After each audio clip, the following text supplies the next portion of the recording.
Eu estou aqui, firme e forte, e amando outra vez, e apaixonado pela minha mulher. E é ela que vai me dar força para enfrentar todos os obstáculos. Janja, primeira-dama do Brasil. Já caiu a ficha? Não, ainda não. Eu acordo e tipo, tenho que pensar uns 30 segundos para dizer, nossa, vamos virar essa chave que agora a vida vai mudar um pouco, né? Janja, o presidente Lula disse que não gostava muito de falar sobre você, porque você fala sobre si mesma. Então, já que essa é a sua primeira entrevista oficial, a gente te pergunta, quem é Janja? Acho que a Janja, eu sou uma sonhadora muito pé no chão. Eu sou uma sonhadora que penso coisas importantes para o mundo e agora estou tendo uma possibilidade de talvez contribuir para algumas dessas mudanças para o Brasil e para o mundo. A gente quer muito saber da sua história com o presidente Lula, claro. Mas antes, a gente quer saber da sua história, que ali, aos 17 anos, em 1983, em pleno início do movimento pela se filiou ao PT. Como é que aconteceu isso? No cursinho, conheci algumas pessoas do movimento estudantil e me filiei ao PT. Aquela efervescência política pelas diretas já, né, que já acontecia em 83, isso tudo foi mexendo muito com a minha cabeça. Dentro de casa havia um ambiente politizado? Sua família falava sobre isso? Não, não. Meu pai cresceu no Rio Grande do Sul, era brisolista, mas não tinha muitas conversas políticas em casa. Fui eu mesma que derivei. Minha mãe sempre foi presença forte. Meu pai sempre trabalhou viajando muito. E né, meu exemplo de mulher, assim, a minha mãe de Fortaleza mesmo. Janja, gente, é flamenguista, adora carnaval. Que outras paixões você tem? Ai, adoro música. Se tem uma coisa que meu pai me influenciou bastante foi na questão da música e gosto muito de futebol. A gente fica assistindo muito futebol em casa, domingo e sábado. Qualquer jogo, não importa que time que é, eu gosto de assistir futebol. E como é uma flamenguista com um corintiano? Sabe o que é tranquilo? Eu torço bastante pro Corinthians agora, torço. Você é socióloga, né? Se formou em ciências sociais. Como é que foi conciliar, né, a carreira com a atuação, a atividade política? Eu trabalhei durante alguns anos como assessora parlamentar e um momento da minha vida eu optei para ir para o setor privado e fui trabalhar como socióloga num empreendimento de uma construção de uma hidrelétrica em Santa Catarina. A partir dali eu comecei a trabalhar com programas de responsabilidade social e sustentabilidade e que foi o que me moveu daí para frente. A minha militância do que minha militância política. Em 2003, o presidente Lula assumia a presidência, o primeiro mandato, você ingressa na usina hidrelétrica de Itaipu. Como é que foi essa transição e o que você fazia lá? Como eu já estava trabalhando no setor elétrico, Itaipu estava dando também uma virada de chave no que Itaipu significava para aquele território, né? No discurso do presidente Lula, ele fala, quando ele assume, que Itaipu deveria olhar para o território onde ela está, para as pessoas onde ela está. O diretor-geral da Itaipu me chama, porque a gente já tinha trabalhado junto para trabalhar no programa de sustentabilidade com as comunidades indígenas da região. Janja ainda trabalhou 4 anos na Eletrobras, no Rio de Janeiro, voltou a Curitiba e se aposentou aos 53 anos. E enquanto você se filiava ao partido, o presidente Lula já era a principal voz do PT. Naquela época, o que ele representava para você? A liderança. Talvez eu não tivesse consciência disso, porque a minha militância era muito restrita também em Curitiba. Eu tinha 17 anos, obviamente a mãe não deixava eu viajar muito, né? E quando foi a primeira vez que você esteve com o presidente Lula? Eu acho que foi talvez em algum evento no Paraná. Não sei te dizer precisamente assim a data. Depois na Itaipu eu tive mais vezes com ele porque ele era muito convidado aí para Itaipu para os eventos. Agora a gente quer saber Como foi e quando foi que você se apaixonou? 2017, final de 2017, o MST faz um jogo e o Chico Buarque ia jogar, né? Todas nós sabemos, Chico Buarque, então. E eu falei assim, eu preciso ir nesse jogo e acabei indo. Foi muito emocionante porque eu queria ver o Chico Buarque, tem a foto lá no meu Instagram com o Chico Buarque. Conheci, né? Quer dizer, eu já conhecia o meu marido, né, dos outros momentos, mas é óbvio que eu não sei se ele lembrava muito de mim. Mas enfim, a gente sentou para almoçar, todo mundo almoçou, tal, os convidados e tal. E depois a gente pediu meu telefone para alguém, eu ali, e aí foi indo, e a gente foi se aproximando. Então, você foi para ver o Chico Buarque, É mas isso. acabou de olho no Lula. Então, eu acho que ele acabou de olho em mim. Estragou. Ele fez pelo menos um gol nesse jogo? Fez. Um pênalti, né, assim, meio... Fez gol, sim. Janja, e 4 meses depois, o presidente Lula é preso. Como é que foi? Olha, eu lembro que eu recebi a notícia da prisão. Estava voltando da Itaipu, estava no meu carro dirigindo. Eu lembro que eu parei no estacionamento de uma farmácia e eu chorava muito, porque eu não acreditava. Liguei para ele pediu para eu ficar tranquila. Ele estava indo para o sindicato dos metalúrgicos. E eu tive que chamar um amigo meu porque eu não conseguia mais dirigir, né? Foi muito difícil, foram 580 dias. A tensão de saber se ele acordaria bem. E todo dia a gente trocava carta. Essas cartas estão guardadas? Secretamente guardadas. Muito bem guardadas. A sua carta me comoveu e só me deu mais força para resistir, junto com você. Todo dia eu preparava um lanche para ele comer, e aí os advogados que entravam lá, tinham 2 advogados que entravam todos os dias lá, de manhã e um à tarde. Aí de manhã eles faziam uma carta que ele escrevia e eu devolvia uma carta. Agora, o que é que vocês trocavam nessas cartas? Desculpa a invasão aí da privacidade. Esperança. Esperança e muito amor. Tem muitas cartas muito felizes e tem muitas cartas muito... Porque realmente teve momentos muito difíceis desses 580 dias. Mas eu tenho certeza que o dia mais difícil para ele foi o dia da morte do neto. Lula foi autorizado pela justiça a sair da prisão para comparecer ao velório e à cremação do neto, Arthur Araújo Lula da Silva, que tinha 7 anos quando morreu de meningite meningocócica. Em maio de 2019, o Brasil tomou conhecimento de que Lula estava preso e apaixonado. O economista Luiz Carlos Bresser Pereira fez uma postagem numa rede social anunciando essa paixão do presidente Lula. Esse anúncio foi combinado? Não. Nada. Ele deu... Não sei o que aconteceu, que ele acabou comentando uma conversa com um velho amigo ali, que foi visitá-lo, e eu também acordei com aquela surpresa, né? Foi aquele reboliço. Mas também transcorreu tudo normal. Eu quero apresentar a minha futura companheira, Em novembro de 2019, Lula solto.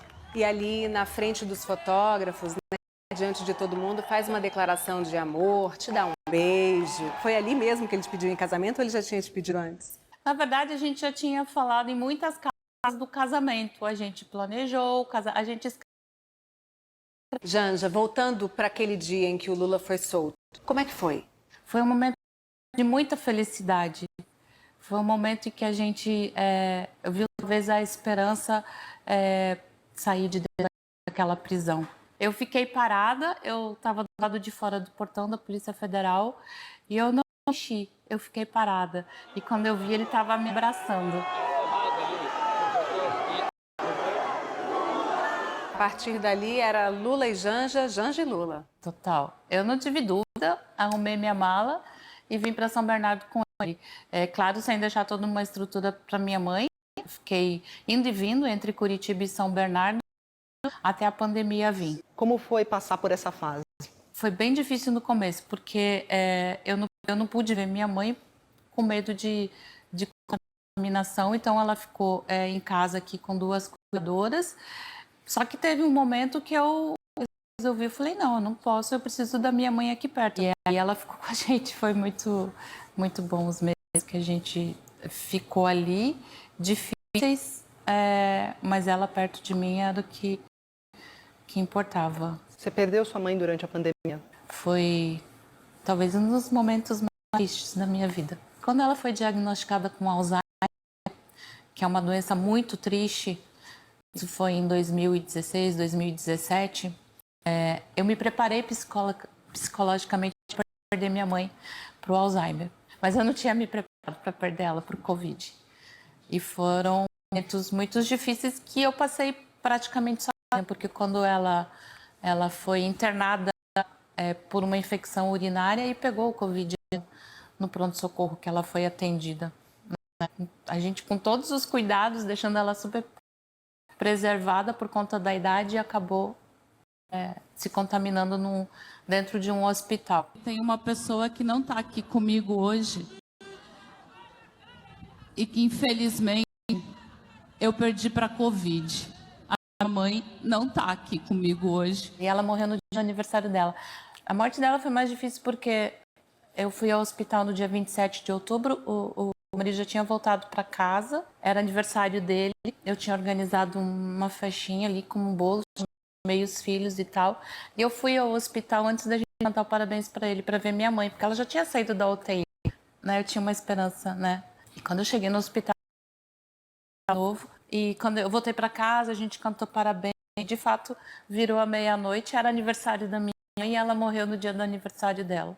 Dizem que quando a pessoa morre no dia do aniversário é porque ela já cumpriu uma missão de várias vidas. Isso me dá um certo conforto, não sei se isso mas me dá um certo conforto isso de saber que minha mãe talvez tenha cumprido a missão. Janja, a gente quer falar da vida cotidiana ali, da vida doméstica também. E o Lula mesmo já disse várias vezes que vem de uma geração machista, deu declarações que indicam que é um machista em desconstrução. Mas quando é aquele momento em que você, feminista, acende o sinal amarelo? Isso é machismo. Acho que quando a maioria dos homens diz, amor, me traz isso. Filho, vamos lá, tô aqui fazendo outra coisa nesse momento, eu não posso.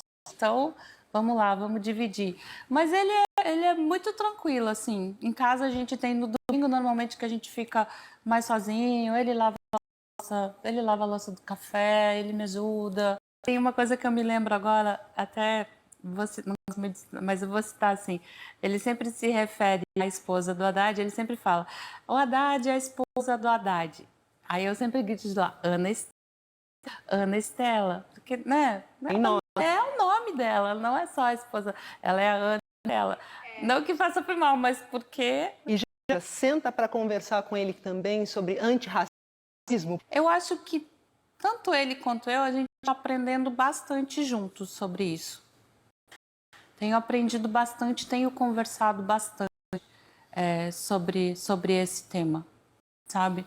É uma coisa que a gente tem até feito algumas reflexões juntos. O que você mais gosta no Lula que o Brasil ainda não conhece? Eu acho que o Brasil até conhece, talvez não conhece o homem bem-humorado dentro de casa. A gente acorda, ele acorda cedo para treinar, ele treina todos os dias, 5h30 ele já está desperto ali para treinar, é uma coisa que ele faz questão. E às vezes a gente acorda dando risada, ou das cachorras, ou de alguma coisa, né, do dia a dia. E o casamento? Foi do jeito que você sonhava? Acho que foi mais até, foi mais. Não era o sonho de casar, mas como o casamento aconteceu, ele começou a ser pensado no papel através das cartas e de repente ele estava todo lá, estava acontecendo, né? E foi toda uma surpresa para ele também, porque o casamento teve um tema que foi Luar do Sertão. Quando eu entrei, ele não olhava para mim, eu falei, mas caramba, olha aqui, olha aqui para mim. Mas ele não olhava porque ele não parava de chorar. Depois nos vídeos, ele queria disfarçar assim, foi muito lindo. Aí eu já comecei a chorar e foi um choro só. Este é o segundo casamento de Janja. O presidente Lula era viúvo e já tinha sido casado 2 vezes. Com Marisa Letícia Lula da Silva foram 43 anos. Ela morreu no início de 2017 em decorrência de um AVC. E vamos falar um pouquinho sobre relação familiar. O Lula tem 5 filhos, 5 netos, uma bisneta. Como é que rola essa relação? Ah, tranquilo. Acho que a gente de vez em quando se reúne, faz um almoço, eles vão lá em casa. Então é muito tranquilo. Tem sido uma construção, uma aproximação tranquila, sem traumas, sem... Mas todos estão crescidos né? E agora a gente também quer tocar a nossa vida. Janja, vamos falar de campanha?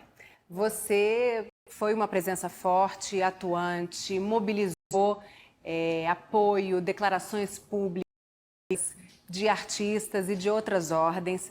Você fez a aproximação, né?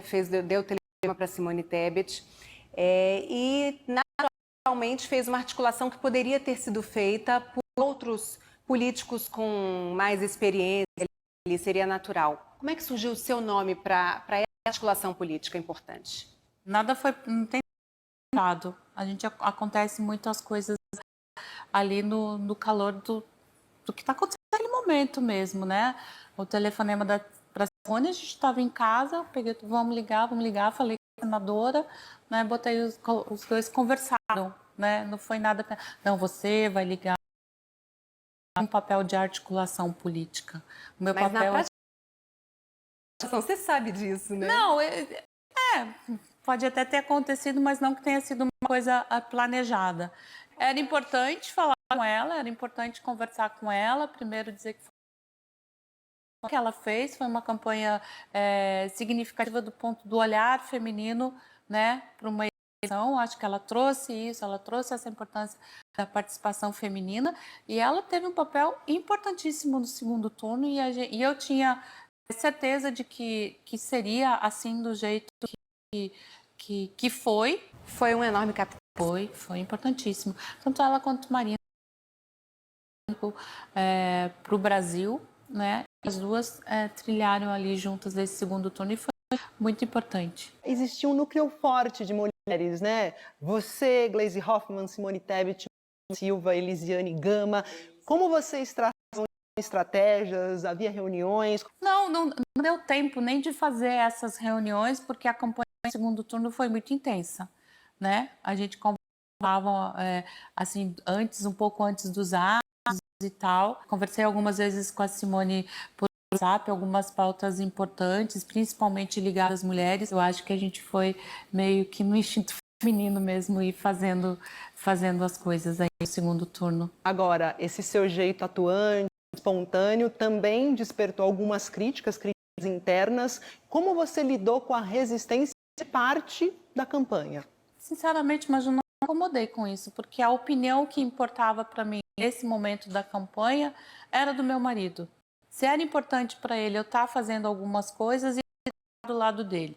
E eu trouxe para mim esse papel de cuidar mesmo dele, de preservá-lo, a segurança, né? Na caminhada de 2 de julho em Salvador, fiquei ali na frente dele, porque era o primeiro momento que ele estava realmente se colocando a público. E a gente sabe todas as ameaças que ele sofre, né? E isso era uma coisa que me deixava desesperada. Falando sobre as críticas que a Maju levantou, quem saiu da defesa disse que houve machismo, talvez um pouco de ciúmes. Você acha que houve machismo, houve ciúmes ou as duas coisas?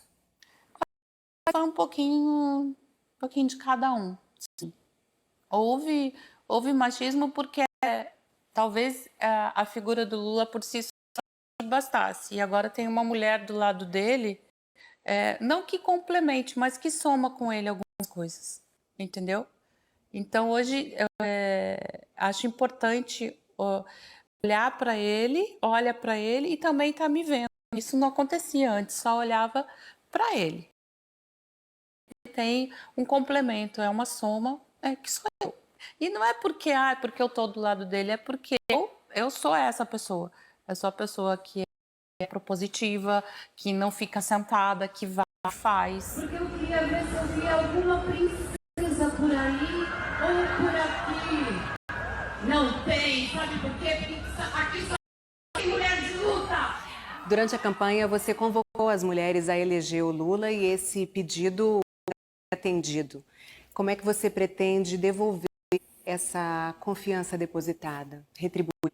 Eu acho que a gente tem uma responsabilidade muito grande com as mulheres que votaram nele, com as mulheres que deram uma larga vitória para ele no segundo turno, tanto no primeiro quanto no segundo turno.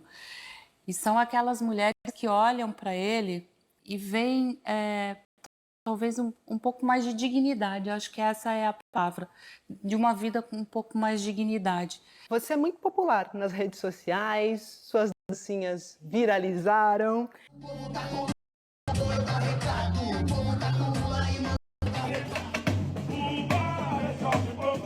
Como você lida com a fama e como você lida também com esse ambiente da rede social que muitas vezes é belicoso e muito tóxico? Total. Eu decidi abrir meu Instagram muito assim com receio, sabe? Mas era uma coisa que eu tinha que fazer porque as pessoas tinham curiosidade, né? Conhecer, não conhecer a Janja, mas acho que conhecer quem era a mulher que estava ao lado do Lula. Eu não consigo ainda trabalhar muito bem assim do de que está acontecendo, entendeu? Janja, ainda falando de rede social, você pessoalmente foi associada de forma pejorativa a regiões de matriz africana, como se isso fosse um problema. Exato. E eu gostaria de entender a sua visão sobre esse episódio e sobre a intolerância religiosa. Ter sido atacada por conta disso não me diminui, pelo contrário. Eu acho que ser ligada a uma religião de matriz africana só me dá orgulho. Talvez isso represente um pouco do que os brasileiros e as brasileiras, sabe? Eu sou aquela pessoa que me emociono na missa com a fala do padre e também me emociono com o tambor, sabe? Também me emociono com um hino.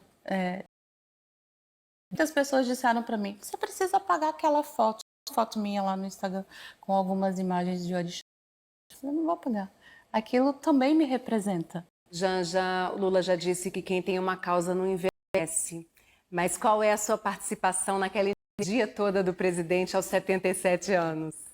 Eu acho que é o amor. Acho que é o amor, a química que a gente tem. E eu trago algumas coisas, tipo música, filmes, culinária. Eu gosto muito de culinária, a gente conversa sobre isso. Então, são outras coisas que acho que talvez não fizesse tanta parte do cotidiano dele, da vida dele, e que talvez eu traga, e que talvez tenha rejuvenescido. Acho que o ingrediente principal de tudo isso, de toda essa mistura, é amor mesmo. No primeiro discurso, após o anúncio da vitória, a emoção de Janja ao lado do presidente Lula chamou a atenção. Foram 2 anos e pouquinho desde que ele saiu da prisão e ele estava ali naquele momento como presidente eleito. O significado para ele, não só do ponto de vista pessoal, mas do ponto que ele acredita para um Brasil, estava se concretizando ali. E as palavras dele naquele pronunciamento foram muito fortes. E eu virava as páginas e chorava. E como é que foi o momento da apuração, assim, quando vocês viram que sim, ele tinha sido eleito? A gente estava em casa, no primeiro turno a gente foi para um hotel e acompanhou a apuração do hotel com muitos amigos, muitos políticos. No segundo turno a gente optou por ficar em casa, a gente almoça tranquilo, descansa, dormimos de tarde, acordamos. Conseguiram dormir? Dormiram? No momento do resultado, a gente estava no escritório dele em casa. Foi um momento muito... Tipo, respiramos, né? Respiramos porque é uma apuração difícil. Ganhamos e a primeira coisa que ele queria fazer era sair no portão, abraçar o pessoal que ficou a tarde inteira ali no portão. Eu só queria te dizer isso. Agora, de cuidar desse país.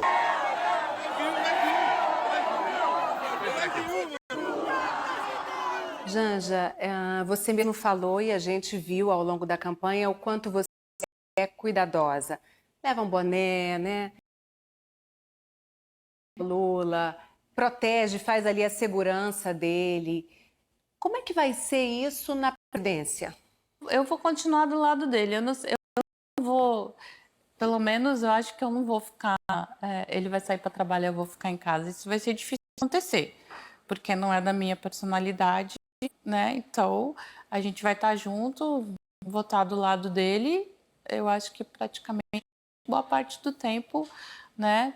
Contribuindo quando eu puder contribuir. De novo, sentimento.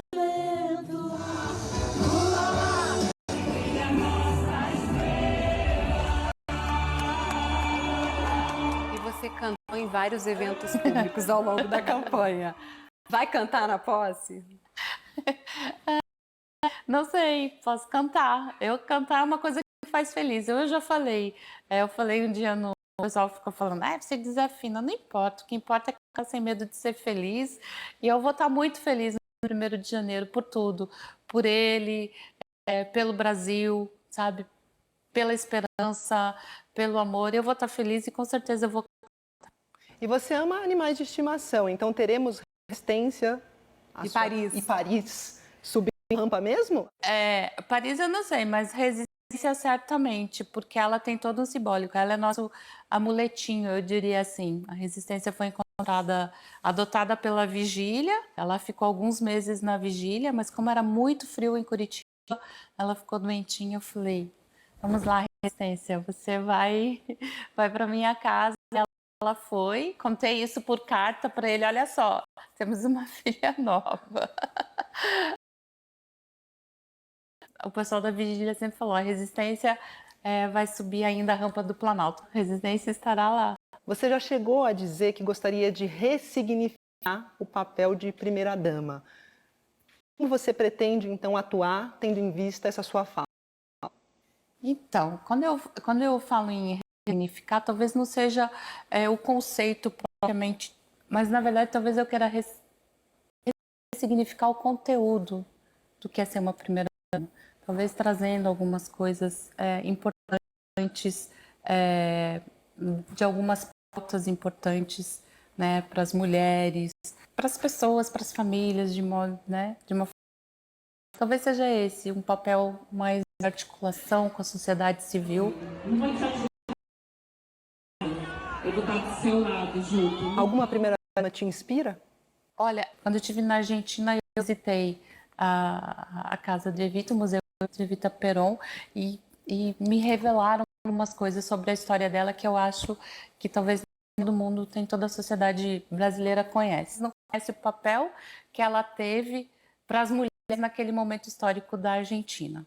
Outra que também fiquei bastante impressionada foi Michelle Obama, assim, sabe? De saber que muito das políticas que foram tentadas pelo governo Obama foram também proposições dela, principalmente ligadas à área da saúde. Aquilo me impressionou Alimentação. bastante. Alimentação e saúde, isso. Janja, ao longo da campanha, a sua leveza foi uma marca. Como primeira-dama, vai ser uma marca também?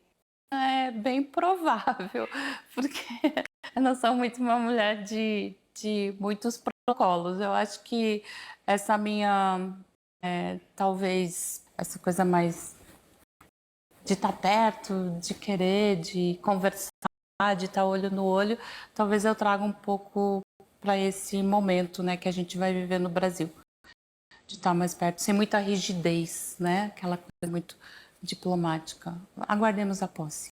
Você poderia citar para a gente 3 compromissos com o Brasil nos próximos anos?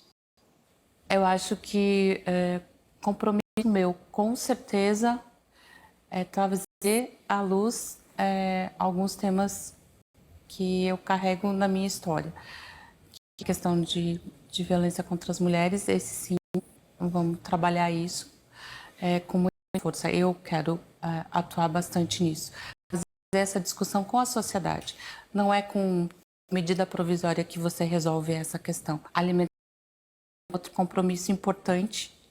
Não é só a alimentação saudável, mas garantir a alimentação. E com certeza a questão do racismo, que é uma coisa que a gente não consegue mais admitir na sociedade. E talvez, eu acho que não é uma coisa, mas talvez discutir um pouco mais com a sociedade de que forma que a gente transforma esse ódio que a gente vive hoje em relações mais afetuosas, em relações mais saudáveis, né? E aí a sociedade civil, as instituições da sociedade, é importante aí, a gente poder fazer esse diálogo com as pessoas que não votaram na gente. Qual você considera o maior desafio desse governo, desse mandato? Talvez despertar um pouco de